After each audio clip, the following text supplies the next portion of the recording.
Hi. Let's learn about convexity in bonds. Convexity is apparent in the relationship between bond prices and bond yields. It is the curvature in the relationship between bond prices and interest rates. It reflects the rate at which the duration of a bond changes as interest rates change. Duration measures a bond's sensitivity to changes in interest rates. It represents the expected percentage change in the price of a bond for a 1% change in interest rates. Convexity demonstrates how the duration of a bond changes as the interest rate changes. Portfolio managers will use convexity as a risk management tool to measure and manage the portfolio's exposure to interest rate risk. Bond duration measures the change in a bond's price when interest rates fluctuate.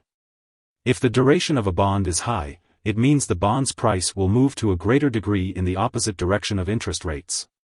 The higher a bond's duration, the larger the change in its price when interest rates change and the greater its interest rate risk. Convexity builds on the concept of duration by measuring the sensitivity of the duration of a bond as yields change. As convexity increases, the systemic risk to which the portfolio is exposed increases. For a fixed-income portfolio, as interest rates rise, the existing fixed-rate instruments are not as attractive. As convexity decreases, the exposure to market interest rates decreases, and the bond portfolio can be considered hedged. For example, a bond issuer, XYZ Corporation, has two bonds on the market, Bond A and Bond B.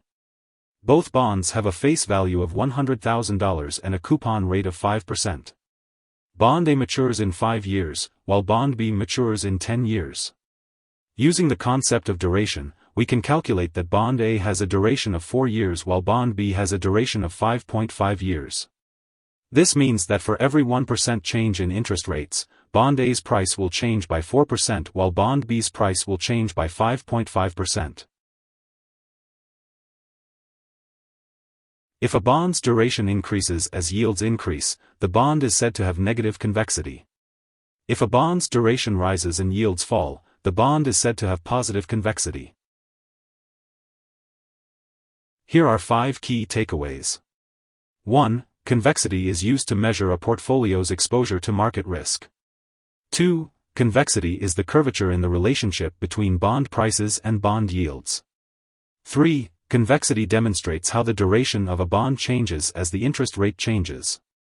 4. If a bond's duration increases as yields increase, the bond is said to have negative convexity. 5. If a bond's duration rises and yields fall, the bond is said to have positive convexity. Hope this would help. Thanks for watching.